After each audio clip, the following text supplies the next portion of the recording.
안녕하세요. 보드 타는 엔진입니다.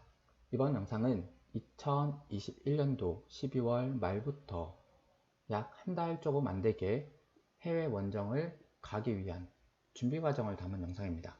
이번 해외 원정은 미국 콜로라도 주에 있는 베일 스키 리조트, 비버 크릭 리조트, 그리고 브리켄리지를 다녀올 예정입니다.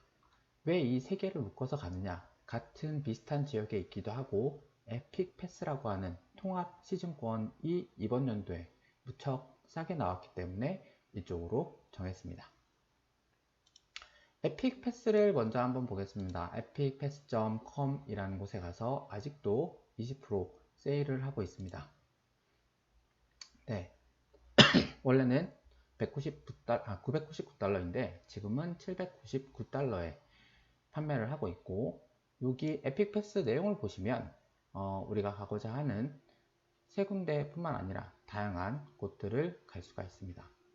네, 베일과 그 다음에 비버 크릭, 브리켄리지 외에 정말 많은 스키장을 갈 수 있고, 이 시즌권 같은 경우에는 우리가 많이 동경하는 휘슬러 블랙홈과 그리고 2022년도 여름에 호주에 있는 페리셔, 그 다음에 호담, 폴크릭까지도 커버가 됩니다. 그리고 코로나 때문에 문제가 될 수도 있지만 2021년도, 22년도에 여기에서 보시면은 일본에 있는 루스츠 등과 하쿠바 등에서도 5일 동안 무료로 탈 수 있는 그러한 것까지 포함되어 있기 때문에 상당히 유용한 그러한 시즌 패스라고 보시면 되겠습니다. 지금은 시즌권 가격이 999달러에서 799달러로 할인을 하고 있는 중입니다. 그런데 제가 샀을 당시에는 9월 아마 5일인가 6일 이전에 샀는데요. 9월 5일날 구매를 했습니다. 이 당시에는 783달러였기 때문에 조금 더 저렴하게 살 수 있었다고 생각이 됩니다. 다음 저희가 묵을 숙소는 다음과 같습니다. 메리어트 스트림사이드 더글라스 앳 베일이라고 해서 구글 위치를 살펴보시면은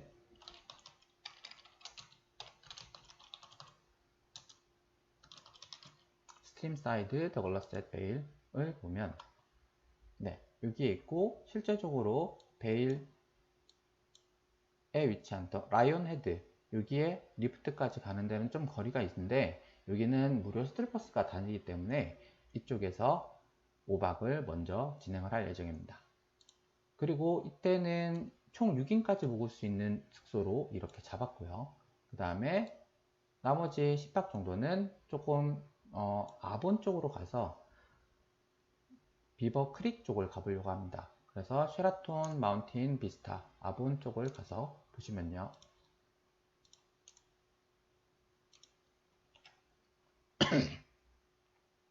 네, 이쪽에 위치해 있고, 여기 쉐라톤 또한 여기에서 조금만 가면은 웨스틴 리버프런트라는 곳에서 리프트를 타서 여기에 비버 크릭 스키장을 전체를 이용할 수가 있습니다. 그리고 여기는 아까 봤던 이 베일에서부터 그렇게 멀리 있지 않고, 특히 저희 숙소 있었던 곳에서부터는 한 10달러 이내 셔틀버스가 있어서 이쪽으로 이동하기에는 문제가 없다라고 생각이 됩니다. 그리고 다시 베일로 돌아와서 이번에는 그 더블트리 힐튼으로 또다시 5박을 숙박을 할 예정이고, 그러면 다시 이쪽 아까 처음에 먹었던 숙소에서 별로 멀지 않은 곳에 다시 5박을, 그리고 마지막으로 나오기 전에 이번에는 브리켄리지라는 곳으로 가서 또다시 5박을 진행을 할 예정입니다.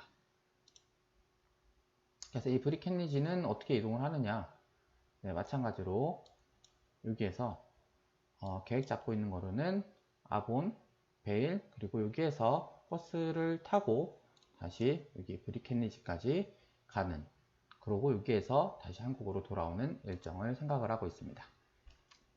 여기에서 왜 5박이라든가 10박 단위로 구성을 잡았느냐, 이 부분은 호텔 쪽을 관심 있어 하시는 부분은 좀 아실 분도 계실 텐데, 이 쉐라톤이라고 하는 메리어트 계열과 그 다음에 여기 힐튼 계열 같은 경우에는 포인트로 숙박 시에 5연박을 예약을 할 경우 4박 포인트만 내면 되기 때문에 저는 가능한 이 10박이라든가 5박 단위로 끊어서 숙박을 예약을 잡았다고 보시면 되겠습니다. 뭐 여담이지만 이 메리어트 포인트 같은 경우에는 하나당 1포인트당 보통 7.5원으로 계산을 하시면 되고요. 그래서 힐튼 같은 경우에는 1원당 보통 4.5원에 계산을 하시면 되겠습니다. 특히 이 힐튼 포인트 같은 경우에는 중고나라 같은 경우에서도 많이 판매가 이루어지고 있기 때문에 쉽게 구매가 가능하지만 온라인으로 구매하시는 경우에는 가끔 사기를 당하는 경우도 있기 때문에 조심을 하셔야 됩니다. 그래서 이렇게 거의 한 25박 정도의 일정을 계산기로 해서 계산을 해보면 셰라톤 같은 경우에는 10박을 하는데 240 정도, 그럼 1박당 24만원 정도죠. 그 다음에 힐튼 같은 경우에도 24만이라고 했을 때 곱하기 4.5 하면은 100만원 정도, 하루에 거의 20만원 정도 꼴로 해서 숙박을 모두 잡았다라고 보시면 되겠습니다. 기준 인원이 최소한 4명이기 때문에 한 사람당 거의 한 6만원, 7만원 정도로 숙박이 되지 않을까 예상이 됩니다. 그 다음에 가는 비행기는 저희가 잡을 당시에는 다음과 같이 인천에서 밴쿠버를 거쳐서 덴버로 가는, 그리고 다시 돌아올 때에도 덴버에서 밴쿠버, 인천으로 오는 그러한 일정으로 에어 캐나다 비행기를 예약을 했습니다. 비행기 예약하는 경우에는요, 다음과 같이 보통은 카약 같은 거를 쓰면 좀 더 편하게 대충적인 날짜에 대한 가격을 좀 알아볼 수 있습니다. 대충 이렇게 세팅되어 있는 거로 해서 예약을 돌려보면은 거기에 해당하는 일정의 예약들이 나타나고요. 그래서 좀 더 기다려 보시면은 여기에도 비슷한 일정으로 나와 있는 게 138,000원 정도 상품이 검색되는 걸 볼 수가 있습니다. 그리고 어느 때가 좀 더 쌌냐를 찾아보기 위해서는 이렇게 날짜를 눌러서 보시면 다음과 같이 녹색 있는 일정이 많이 싼 날짜입니다. 그래서 다음과 같이 뭐 한 20일 정도를 해서, 그리고 오는 날짜를 또 찾기를 녹색 있는 날짜로 찾아보면은 녹색까지는 없네요. 그러더라도 뭐 한 12일 정도로 했다 해서 검색을 다시 하게 되면은 비슷하게 좀 가격이 싼 것을 찾아볼 수 있습니다. 네, 그 밖에는 이제 뭐 여러 가지 셔틀버스 등을 찾아보는 거를 해봤고, 여러 가지 좀 예약을 하는 걸 준비를 해놨는데, 그 부분은 이제 실제로 또 준비를 할 때 더 구체적으로 말씀을 드리도록 하겠습니다. 그래서 오늘은 다음과 같이 패스를 샀다, 그리고 스테이는 어디에서 할 거다, 그리고 비행기를 무엇을 끊었다를 말씀을 드렸습니다.